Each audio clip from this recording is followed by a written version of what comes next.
বেশ কিছুদিন যাবৎ বগুড়া শহরে একটা গুঞ্জন শোনা যাচ্ছিল যে পুলিশ পরিচয় এবং সাংবাদিক পরিচয় একটা চক্র বিভিন্ন অটোরিকশা ছিনতাই এবং বিভিন্ন ধরনের প্রচারণার কাজ করে আসছিল।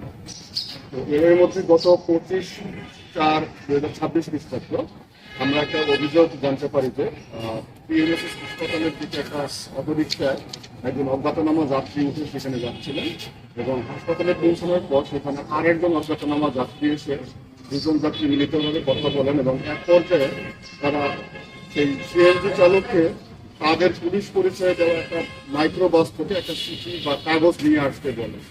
তো তিনি যখন সেই কাগজ নিয়ে আসতে যেতে রাজি হচ্ছিলেন না, তখন তাকে তারা ঝাড়ি দেয় এবং রাগান্বিত কণ্ঠে কথা বলে। তখন পুলিশ ভেবে তাদের কাছে একটা ওয়াকিটকিও ছিল, তখন সেই কাগজটা নিয়ে আসতে যায়।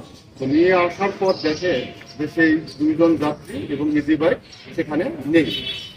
তো এরপর তারা আমাদের থানায় অভিযোগ করে আমরা একটা এজাহার নিই।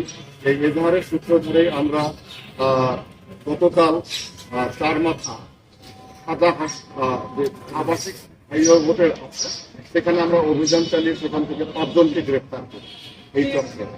তো এই 5 যারা ছিলেন তাদের কাছ থেকে আমরা তাদের এই অপরাধমূলক কার্যক্রমে ব্যবহৃত ওয়্যারলেস সেট, মোবাইল, তারপর হচ্ছে মাইক্রোবাস এবং মারটুল বিভিন্ন ধরনের সরঞ্জামাদি সহ তাদেরকে আমরা গ্রেফতার করতে সক্ষম এবং তাদের কাছ থেকে আমরা জিজ্ঞাসাবাদে তথ্য মতে আরো 2 জন অপরাধীকে রংপুর কারাগার থেকে ধরতে সক্ষম। এই তাদেরকে আমরা যারা কারাগার থেকে রংপুর থেকে যাদেরকে আমরা গ্রেফতার করি তাদের কাছ থেকেও আমরা কিছু এই অপরাধের সাথে সম্পৃক্ত বিভিন্ন ধরনের সরঞ্জামাদি উদ্ধার করতে সক্ষম হয়েছি। আমরা টোটাল 4টা সিএনজি উদ্ধার করতে এখন পর্যন্ত সক্ষম হয়েছি অটোরিকশা। আমরা তাদের দ্বারা তথ্য দেওয়া তথ্য মতো আমরা আরো অভিযান পরিচালনা করবো এবং তাদের কাছ থেকে আরো যদি তথ্য পাই আমরা এই প্রতারণা করে যে সিএনজি বা অটোরিকশাগুলো ছিনতাই করা হয়েছে বা অপহৃত করা হয়েছে সেগুলো উদ্ধারে জোর প্রচেষ্টা চালিয়ে যাচ্ছে। এই যারা অপরাধী রয়েছে এর মধ্যে 4 জনের বিরুদ্ধে পূর্বের চুরি এবং দস্যুতার মামলা রয়েছে। তারা খুবই প্রফেশনাল এবং তারা দীর্ঘদিন যাবৎ এই ধরনের অপকর্ম করে।